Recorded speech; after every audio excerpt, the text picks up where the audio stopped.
How to fix iPhone not ringing during incoming calls. Let's get started. For that, first of all, open up Settings. Inside Settings, scroll below, then tap on Sounds and Haptics. Now, the first thing you need to check is the ringer volume.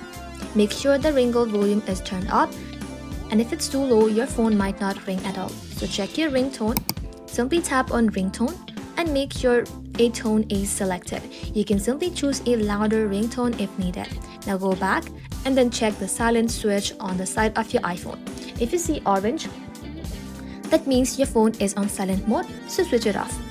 Now you can simply check your focus mode. You can simply long press onto it and make sure it is not enabled. Now you can simply head back to your phone settings, and inside here scroll below, then tap on Apps. Inside Apps, you can search for Phone. Tap onto it, and inside here make sure Silent Unknown Color is turned off. Otherwise, calls from unknown numbers won't ring. After that, head back. Inside General, tap on Software Update and make sure you install any available updates. That's it. Your phone should now ring normally for incoming calls.